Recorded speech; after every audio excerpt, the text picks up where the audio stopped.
Yo, originally, MC Biga, Bumbo Club, entonando líricas acá vengo haciendo rap porque cada vez que canto yo aquí puedo destrozar a cada uno que en mi vida se quiere atravesar porque con mi rima yo aquí lo puedo matar.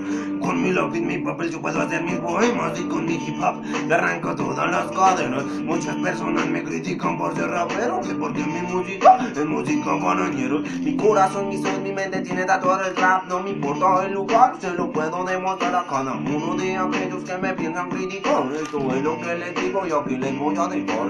Con mi puro hip hop, aquí cantando la verdad, no me importa lo que digan, yo sigo haciendo rap. Solo digan lo que es, porque con su hipocresía yo me voy a enloquecer, pero lo siento.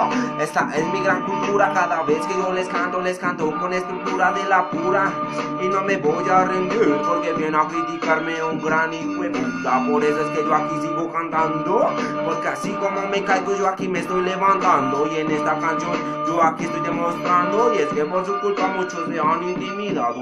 Grande es mi talento en la cuestión del hip hop, porque lo único sagrado que tengo en mi corazón. Mi madre me dio la vida, el hip hop me acogió, por eso le debo tanto, este es mi gran amor. Muchas personas acá se podrán creer muy grandes, lo único que no saben es que son un par de ignorantes. Muchas personas critican a un joven por fumar marihuana, pero no saben qué le ha pasado en el transcurso de su infancia. Muchos me critican por mi raro vestuario, pero mi hermano, para mí esto es sagrado. No prefieren sino a los reggaetoneros, sabiendo que influyen solamente al perreo. ¿Cómo? Pero bam, ya no confío en las personas, por críticas hasta apuñalan a mi sombra. Pero sé que la envidia existe en el planeta, por ser yo el que manda, soy el rey, hijo de perra. Son líricas con argumentos que salen de un sentimiento. Las críticas no me alcanzan y me hacen más completo. Tal vez consumo alcohol y otras veces ganja, pero le agradezco a Dios por tener comida y casa. Y me represento, soy MC Biga en el proceso, cantando así cojo y mando el dialecto. Escucho a la gente que critica como insectos,